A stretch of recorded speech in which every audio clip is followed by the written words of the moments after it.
Hi, welcome to the GenX Glam Gab channel here on YouTube. If you're new, welcome. If you're coming back, welcome. Welcome to everyone. TGIF, if you're watching this real time, I'm your house mom in the basement. Press that record button every once in a while and do get ready with me videos. Usually I'm on my way to work today. I was feeling under the weather, so I'm just kind of taking it easy today. And I've got a lot to talk about. I have a lot to talk about, including feeling under the weather. No, don't spend any of your mental energy or compassion worrying about me. I'll be fine. I stopped at my favorite shop, Shoppers Drug Mart, to get medicine after I did do the drop off. I dropped my kiddo off at school and I was like, you know what? I better go to Shoppers and pick up some meds. I'm a little bit low. And so I went there, right?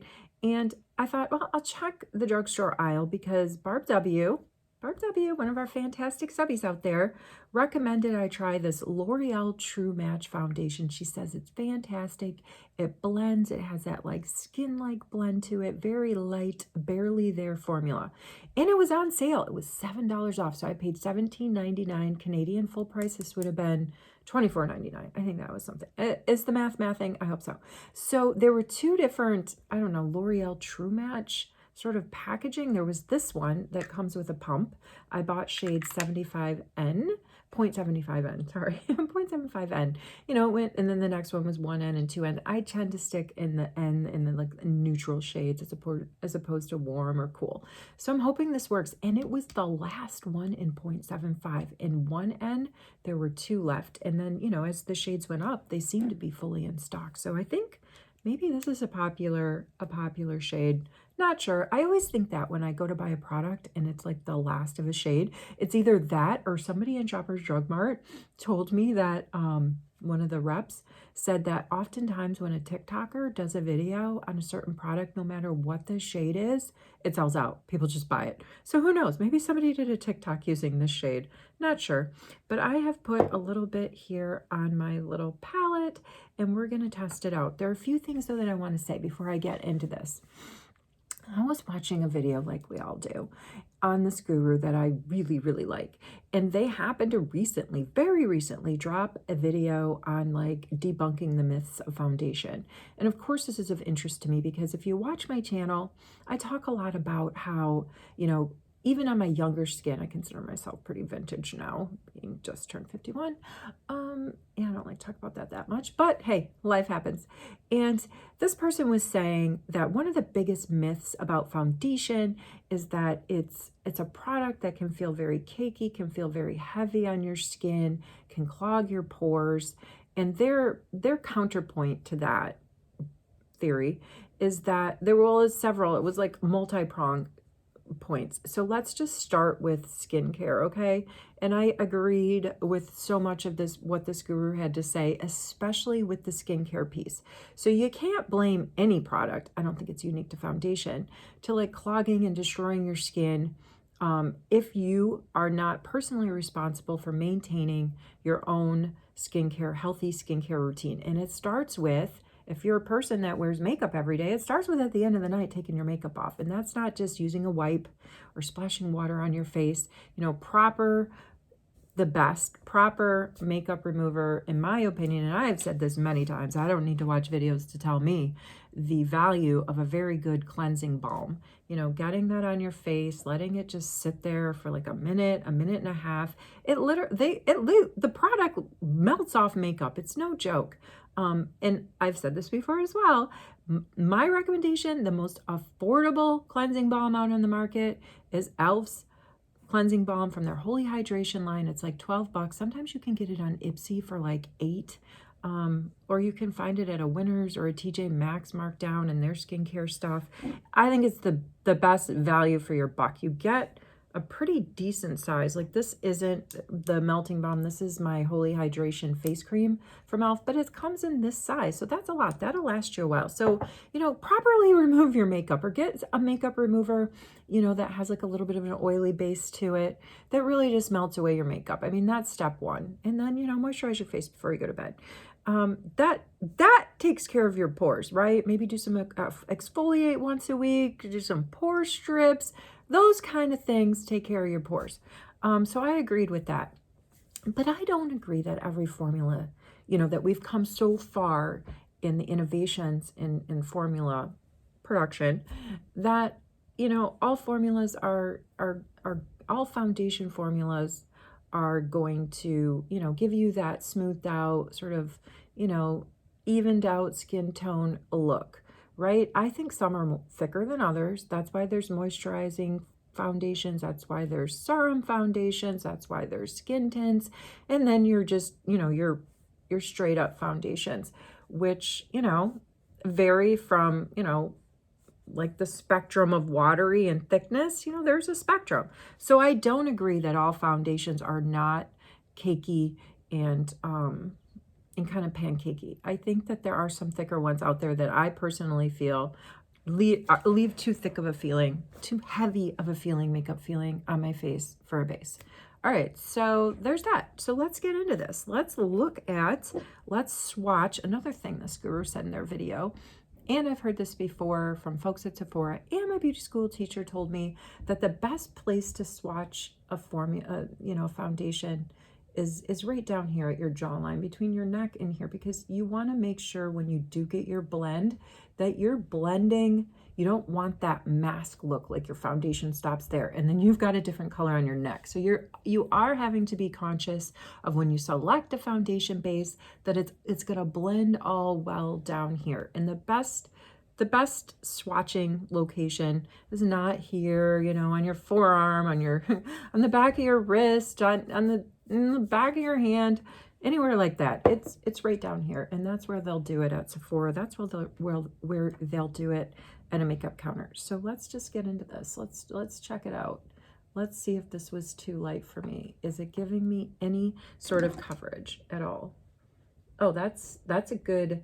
It is kind of light, but look at that. That is not orange. That's what you don't want to see. You don't want to see orange on your skin when you're swatching. Yeah, this is a little bit light. And first of all, I have my skincare down. I took great care in putting my skincare down today.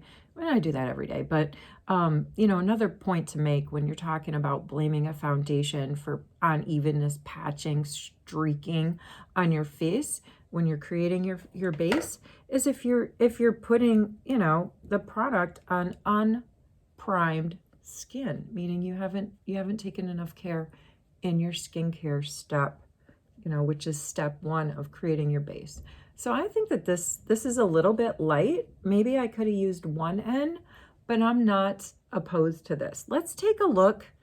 All right, we're gonna be using my face for excuse me, experimentation. I told you I'm not feeling well. I am a bit under the weather. So there's that. All right, this is the lightest shade of foundation that came in my beauty kit that I got when I went to beauty school recently. I'm just going to take one pump of it. Now, the teacher used this foundation on me when she, you know, we couldn't get models, you know, face models to assist us in all of our demos. And so she did several looks on me, and that was the closest shade match. This is like shade 103, like 105 was too orange. And honestly, this formula that they gave me in the beauty school kit is a little bit too thick for my liking. I do prefer, you know, the true match, the lighter sort of, this is very, I'm going to show you, and I shook this up. This is the true match, you know, dripping its way down my palette, because it is very, it's kind of on the serum-y, watery side. So let's go ahead and get some of this on, and then, I don't know, continue. I skipped the concealing. We jumped right into the base. I had been planning on, you know, focusing the majority of my videos over the next several uploads to sharing with you the May makeup products that I bought in 2024. Now, they're not necessarily, don't have to be, you know, new drops of 2024. I just happened to buy them in 2024. So I pulled out a few to use once we get this base down, but I also have another story to tell. This is incredible. If you're following my story about entering, you know, the Shoppers Mart giveaways this past month that I've entered in and unboxed a few that I've won, this is a story. This is a continuation I guess you would call it my luck. I don't know. Because, so I went to Shoppers Drug Mart today to pick up medication because I am feeling under the weather. And because I was there, I was like, all right, let's check out what Barb W is saying, L'Oreal True Match. Let's check out this foundation that she says blends really well. And I have to say it is super blendable.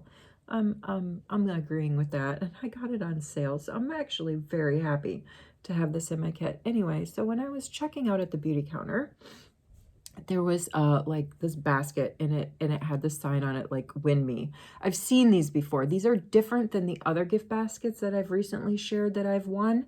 These gift baskets, the win me, ask me how ones that are at the counter at the Shoppers Mart, those are all usually linked to having to prove to shoppers, whatever one you're in, that you follow them on Instagram. And then quarterly they draw winners for these baskets.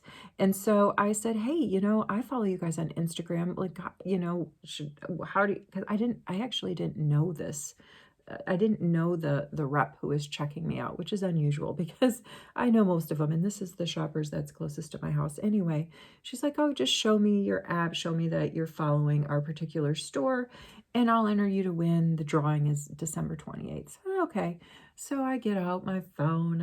I prove to her that I'm following that particular Shoppers Mart on Instagram. She's writing down my stuff, and she's like, your email sounds really familiar. She's like, I think that you won the basket that we just drew for. And I was like, what? I said, I did buy a lot of raffles. You know, I bought a ton of raffle tickets in the winter mingle at that particular Shoppers Mart.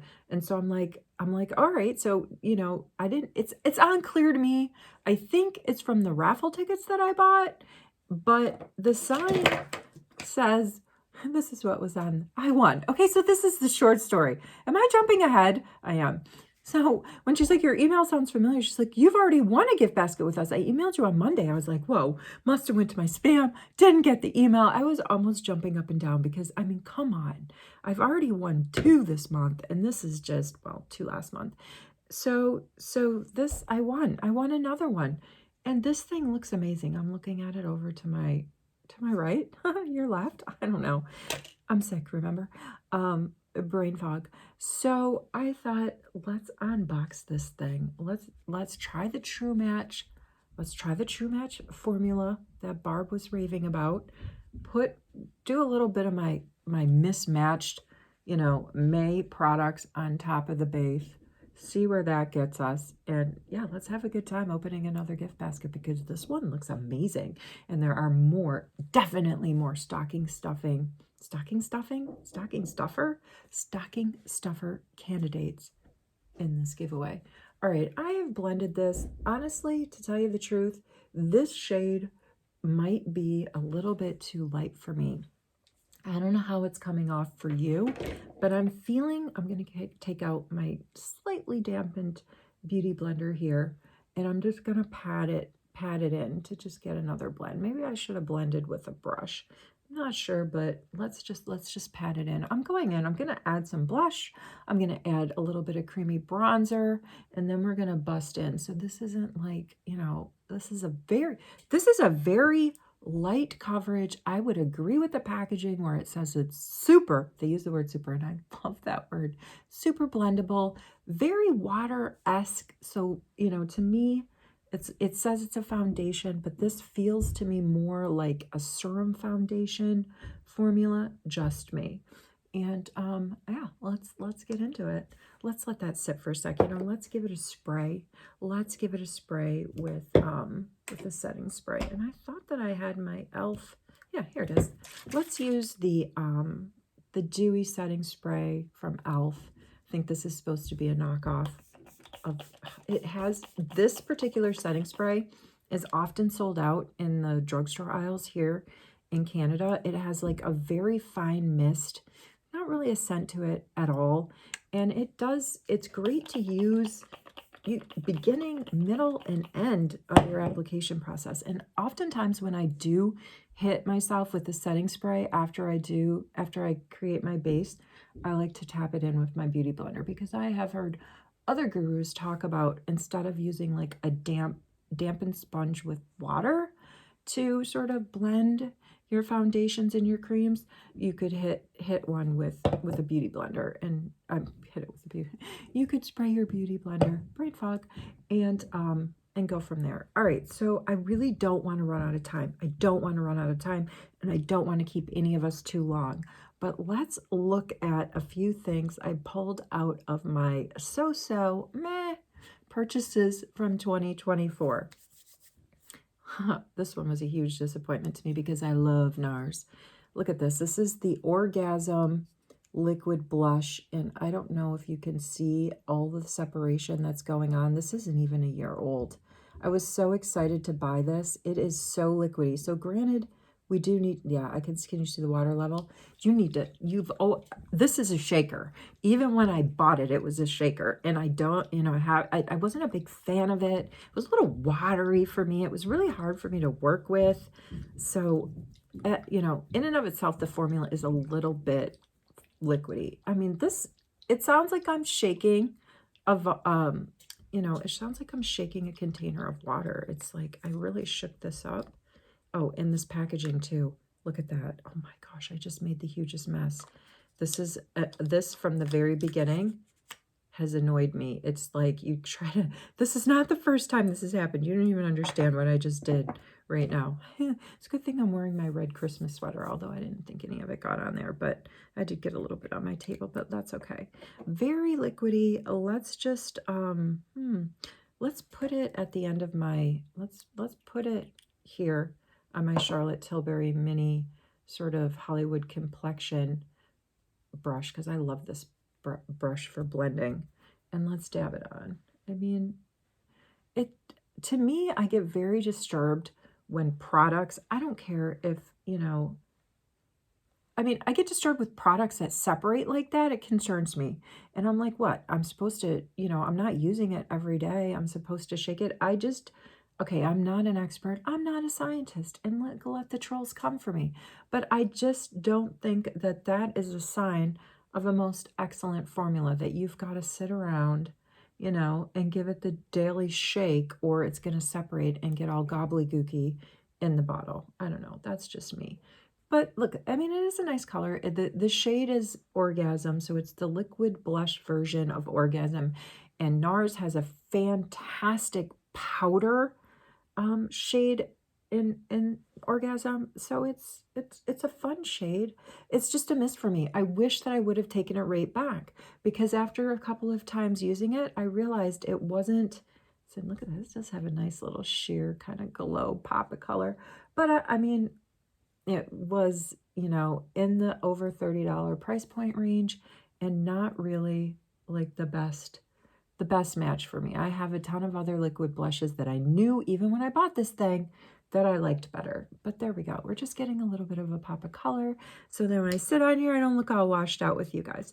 But I had to be so delicate, and I had to be so careful, go in with a little bit, blend, blend, blend, go in with a little bit more, because this stuff is just, I don't know, it's hard to work with. And many of you said the other day when I did my first video where I'm saying, oh, this is my May bin, this is like, oh, my so-sos, and a lot of you I know were watching and be like, well, hey, but your makeup turned out fine. It did turn out fine, but this I made it work. But to me, it's just kind of like a lot of these products are ones that were gimmicky, that I got bought into. I didn't control my consumer impulse control, and I feel like kind of massive regret over. But moving into 2025, I think I can take this off because I think I protected my hairline enough. Moving into 2025, I'm going to be try to be a more conscientious consumer and do a little bit more under than overconsumption. But I say that now, but at the end of the day, I am still collecting. I'm still interested in products that drop, even though my skin is, falls on the vintage skin side of the spectrum, and I have to face the fact that my skin is not going to be the best canvas for a lot of the products that drop out there in the beauty space. All right, this is something I pulled out. Look at, there's some of the NARS. Oh, look, this was the casualty of the cap spill. But this is the NARS Creamy Bronzer. I was so excited to get this. And it took me a while to get it. I had to wait until the summer. I probably just messed up that blush. Should have put that first, but hey, that's what we get here. GenX Glam and Gab channel, a little bit uncut, a little bit, very uncut. So let's just put it up on the forehead. I don't know. I bought it over the summer because this has not dropped in Canada. The sort of the creamy blush and bronzer line from Milani. I love Milani brand. Don't get me wrong. It's just, I don't know. I don't know why. I don't know what my expectations are. What is my problem? I know a lot of you like, yeah, like what does she want? I mean, does she want to have a hit every time, you know, she gets up to bat? I don't know. But it's probably, you can't expect to hit a home run with everything you buy. But I don't know. There are other products out there. I was just a little disappointed. It wasn't a huge miss. It blends okay. But you know, what I've learned in my journey, in my collection journey, is I'm more of a fan of the sculpting sticks than the pot or palette creamier bronzers. The exception to that is the NARS Laguna Light Creamy Bronzer. It comes in like a pot format. That is the exception. But a lot of like the creamy bronzing palettes I've bought from several different brands, just not, I don't know, they just don't do it for me. I like the sculpting sticks. It's just me. All of this is relative and subjective to, you know, to the eye of the beholder. And we've talked about that before too. All right, here we are. What do we think? I'm not going to go any further. Excuse me, I'm not going to go any further here. Well, okay, we could go one step further. Hey, I'm an equal opportunity assessor, because if you watch my channel, you know, I am like fall over myself for, I'm going to go in with a little bit more of that foundation. I fall all over myself for Guerlain. I love that brand, but I made a huge mistake in Guerlain this year. I never, ever in a million years should have purchased this particular shade. It's just not me. It's not. And oh, it smells so good. I know it's just way too, I thought, oh, it'll be great, you know, when the winter comes, you know, and we're looking at, I know, I gotta try to fix that. And, you know, it'll give me a really deep pop of color when winter comes. Yeah, it does. It's a little bit too deep for me, but it is a beautiful, beautiful formula. I mean, I have it in coral, which I wore pretty much all summer, my coral pop of color from my Guerlain palette. And I have it in, I think it's 02 Soft Pink, my favorite blush. So this, when you're talking about, I'm looking for a fluffy brush. When you're talking about over and under consumption, and I've mentioned this before, you know, then you have to start thinking about, just because I like XYZ product in this brand doesn't mean that I'm going to like every shade of it, you know, like, so you really need to run these things through your mind if you're thinking about, like, you know, trying to manage budget, you know, your resources when it comes to, you know, plussing up your beauty collection. So I don't know what to say about that. I love it though. I love Guerlain. I love Guerlain, right? I don't necessarily love the shape. That wasn't for me. All right, let's see. Do you want to see this basket? Gosh, I feel like super rosy, cheeky cheek. No matter how many times I take a fluffy brush to this face of mine, I'm still feeling like a little bit flushed. And, but there we go. Let's get into this. Let's get into this. This is so exciting. Oh man, I hope that you're still hanging around. Oh my gosh, this is so, so heavy. Look at this package. Look at it. You know, I hate to leave you in a cliffhanger, but I'm thinking I need I need a dedicated video to that, because I'm super excited. That might be one of the best ones that I've won so far. So I'm going to sign off here. I'm going to say, wherever you are, whatever you're doing, I hope you're well. Thanks again to Barb W, who made the recommendation that I try the L'Oreal True Match. It is super blendable. I like it a lot. I'm happy with the shade. And to all of you who are watching, thank you again. I know you have a lot of choices. You take care of yourself out there, and I'll see you in the next video.